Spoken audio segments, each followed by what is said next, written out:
అనంత భక్తి సనాతన ధర్మ ఛానల్కి స్వాగతం. ఓం శ్రీ గణేశాయ నమః. ఓం శ్రీ సరస్వతి నమః. ఓం శ్రీ గురుభ్యో నమః. ఇతిహాసం.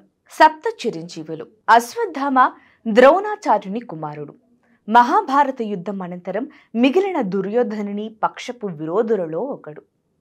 బలిచక్రవర్తి ప్రహ్లాదునికి కుమారుడైన విరోచనుని కుమారుడు. ఇంద్రుణ్ణి జయించినవాడు. వామనమూర్తికి 3 అడుగుల భూమిని దానం చేసి అతనిచే పాతాళమునకు తొక్కబడ్డాడు. కాని ఇతని సత్యసంధతకు మెచ్చుకున్న వామనుడు గదాధారిగా ఇతని వాకిటికి కావలి కాచేవాడు. వ్యాస మహర్షి సత్యవతి పరశురాముల కుమారుడు. కృష్ణ ద్వాయపాయమనుని పిలువబడేవాడు. అష్టాదశ పురాణాలను, బ్రహ్మసూత్రములను, భారత భాగవతములను మరియు అనేక తత్వ గ్రంథములను రచించాడు. వేదాలను విడమరచిన వారు అని వ్యాసుడిని పేర్కొంటారు. హనుమంతుడు. కేసరి భార్య అయిన అంజనా పుత్రుడే హనుమంతుడు. భర్త ఆజ్ఞ ప్రకారం వాయుదేవుణ్ణి కొలిచిన అంజనాదేవికి వాయుదేవుడు ప్రత్యక్షమై తన గర్భంలో శివుని శక్తిని ఆమెకు వరముగా ఇవ్వగా అంజనా గర్భమున హనుమంతుడు పుట్టాడు. సూర్యుని శిష్యుడు ఈ రామభక్తుడు. పరమేశ్వరుని అవతారము. రావణాది రాక్షసులను ఎదిరించి సీత ఉనికిని తెలుసుకుని లంకేశ్వరుణ్ణి హతమార్చడంలో శ్రీరామునికి ఎనలేని సేవ చేసిన మహాభక్తుడు హనుమ. మహాభారత యుద్ధంలో అర్జునుణ్ణి ధ్వజమున వెలిసి పాండవుల విజయానికి కూడా దోహదకారి అయ్యాడు. విభీషణుడు. కైకసికి విశ్వబ్రహ్మకు కలిగిన 3వ కుమారుడు.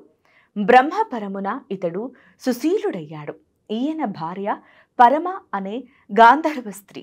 రావణుని దుర్మార్గాలను నిర్భీతిగా విమర్శించి సన్మార్గము గూర్చి చెప్పేవాడు.